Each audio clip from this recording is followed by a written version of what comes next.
Bonjour tout le monde, alimentation et santé. Et aujourd'hui, on va parler de la germination.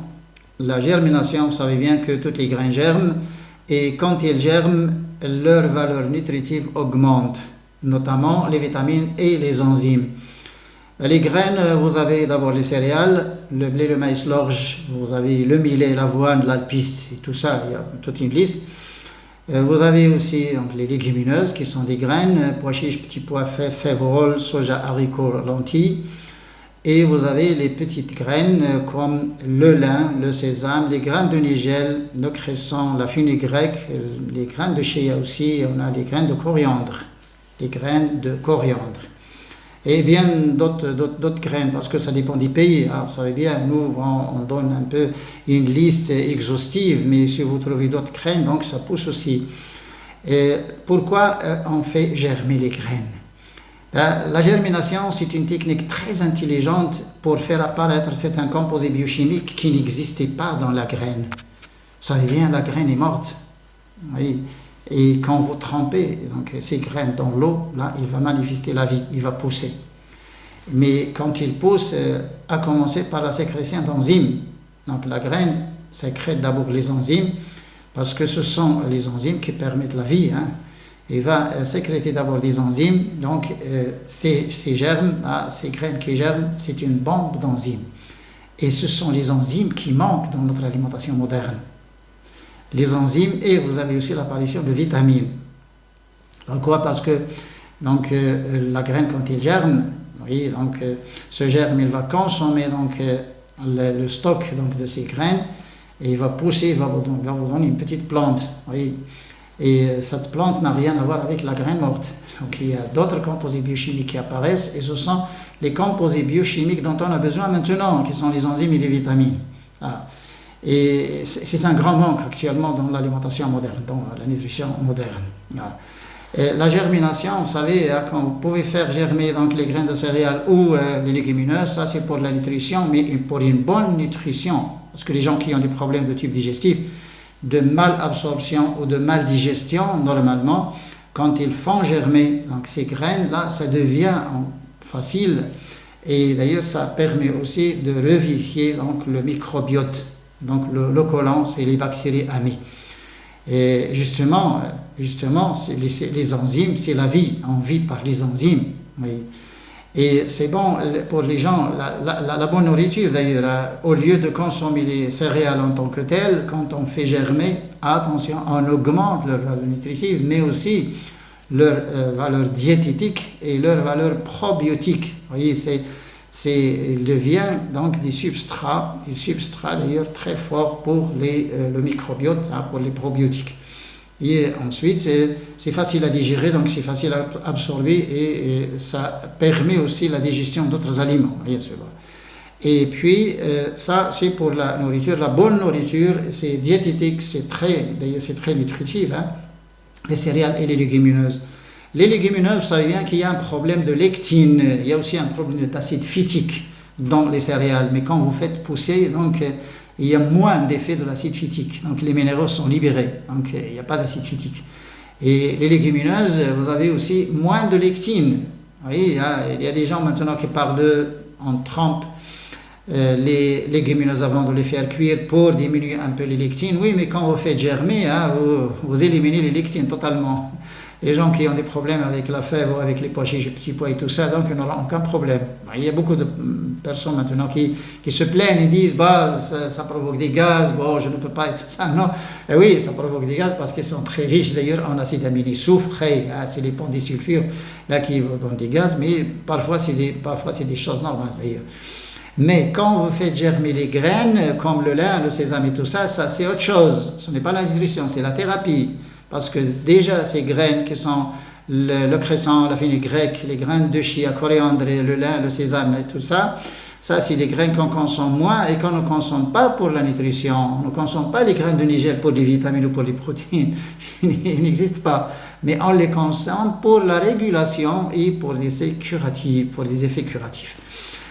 Ces graines sont riches en certaines fibres donc de courte chaîne qui sont les galactomannan, type galactomannan. Il y en a d'autres. Et ce sont ces fibres-là qui revivifient donc la microflore intestinale, le microbiote.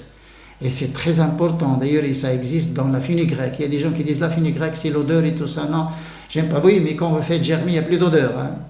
Il n'y a aucun risque. Quand on fait germer la fenugrec, ça devient plus, encore, c'est plus efficace que la fenugrec comme ça, elle est sèche. Et ces graines, attention, quand on fait germer, moi je parle en général, on peut faire germer toutes les graines, oui, mais il y a des graines qui sont pour la nutrition, qui sont les céréales et les légumineuses, mais il y a des graines pour la thérapie, hein, c'est des effets curatifs, c'est pas...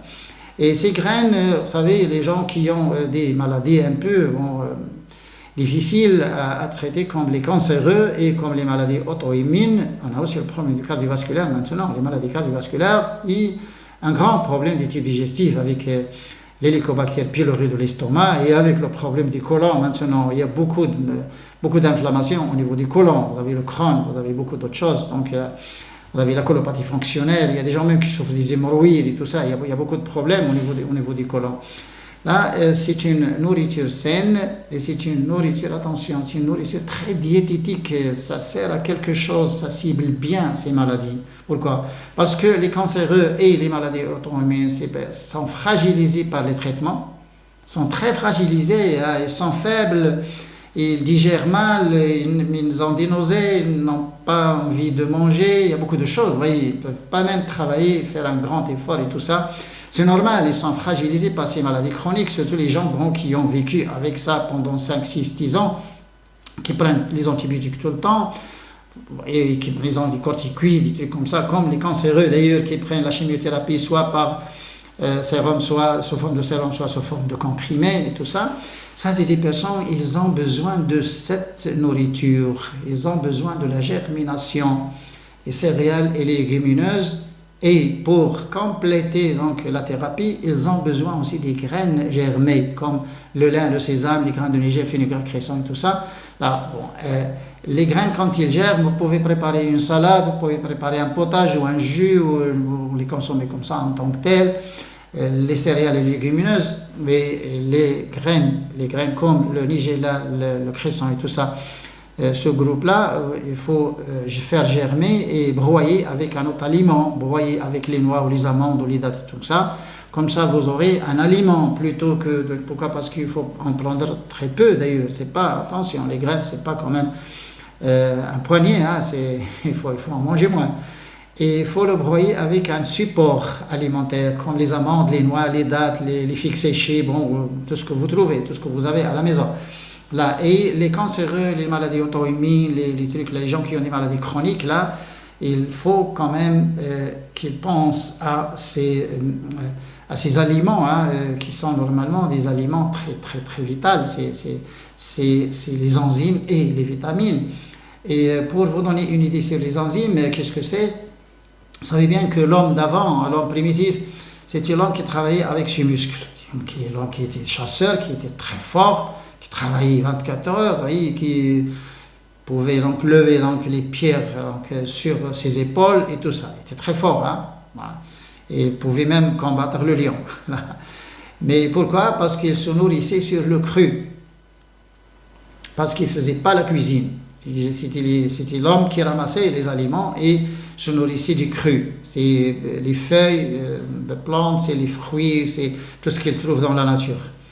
Et là, quand on mange cru, on a au moins 2 grands facteurs. On a le glutathion et les enzymes.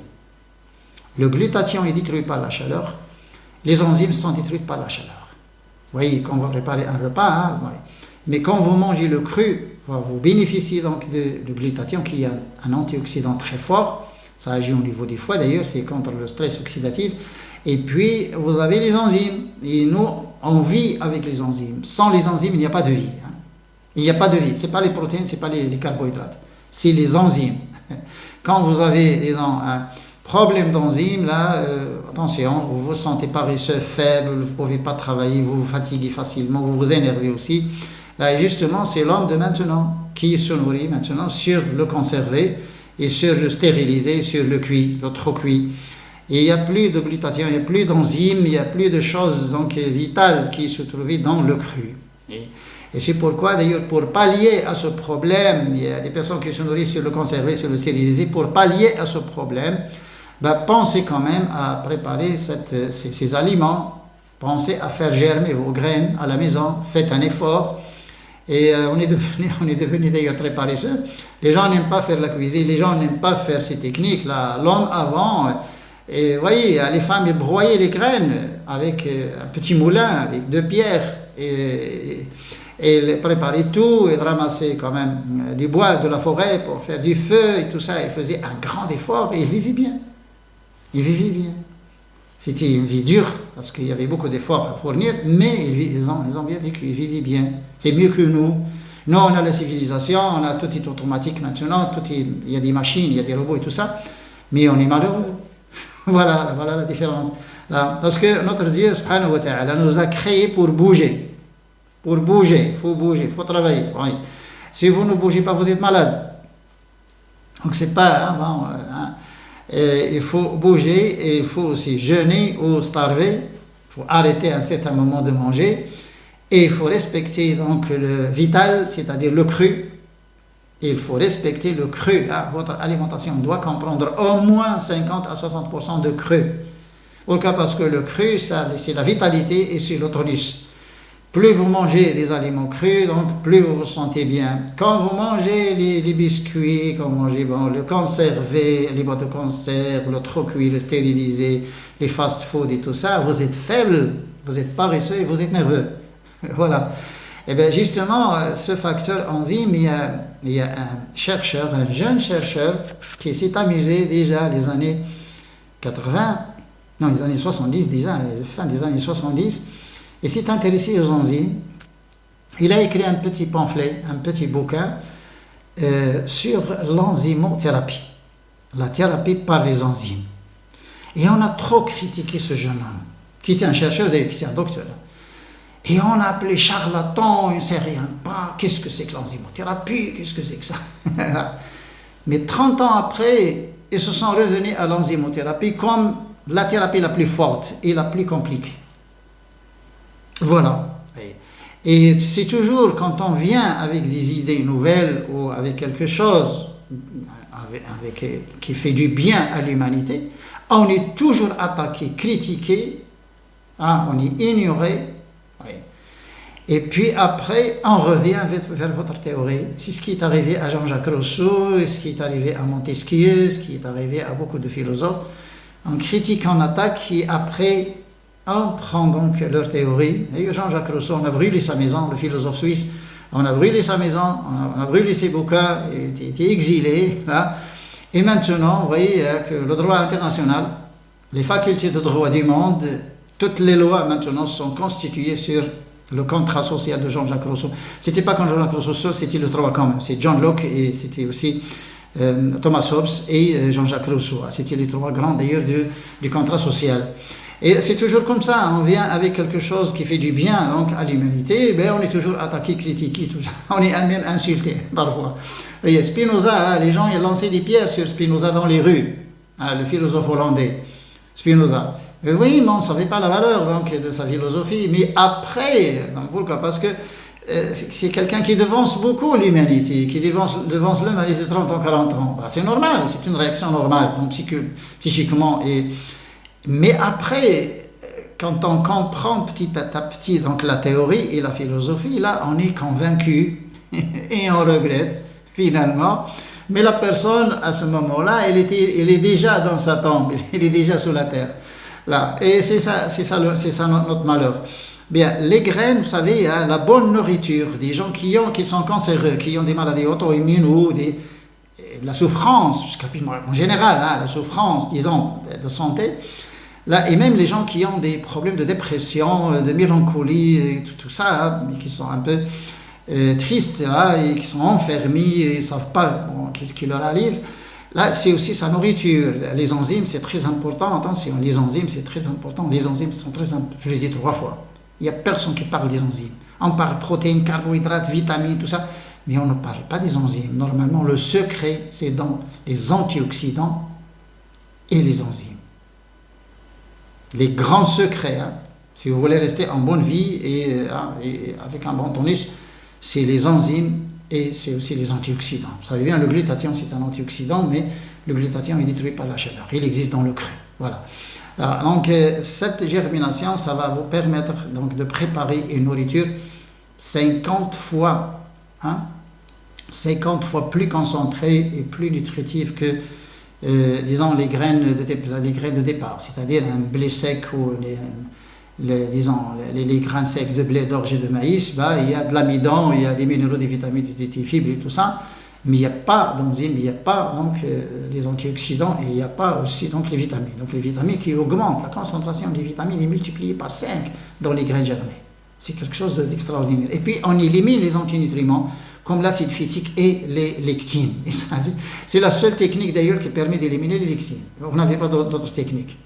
Et vous voyez, c'est la vie. Bon, quand notre Dieu nous a créés pour comprendre toutes les choses dans la nature. On n'a pas besoin d'un maître.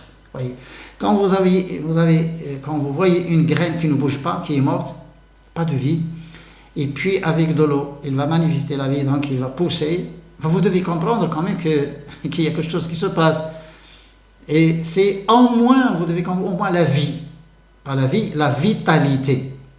C'est un matériel qui devient encore quelque chose, c'est pas le matériel de départ, mais c'est un nouveau matériau et il est beaucoup mieux, et beaucoup plus fort donc, que le matériau de départ. Au moins, ça se comprend vite d'ailleurs, ça se comprend vite. Bon, les graines comme le cresson, le lin, les graines de Niger, fenugrec, tout ça, c'est quand ils germent, c'est à broyer avec un support alimentaire et à boire. Pour les cancéreux, c'est 2-3 fois par jour. Pour les autres maladies auto-immunes, c'est 2 fois par jour. Tube digestif, 2 fois par jour. Un grand verre, quand ça ne met pas trop quand même, un grand verre, vous pouvez les broyer avec des légumes. Si vous trouvez des légumes, vous pouvez broyer avec des légumes, pourquoi pas. Et vous buvez chaque jour 2 fois, et matin et soir, vous buvez quand vous voulez d'ailleurs. Là, et à ce moment, vous verrez quand même le résultat. Vous verrez bien, donc, le résultat, c'est tous les gens qui ont des problèmes, qui n'arrivent pas à régler le problème du cholestérol, le problème donc de certaines inflammations et douleurs, le problème de manque de certains éléments, comme les vitamines et les minéraux, et tout ça, ils verront bien qu'est-ce qui se passe avec cette germination et avec ces graines. Il ne faut pas négliger, c'est quelque chose de très important et c'est quelque chose aussi de très intelligent pour faire. Donc, pour valoriser, pour augmenter la valeur nutritive et pour valoriser donc, ces matériaux, ces graines. À la prochaine. Merci. Au revoir.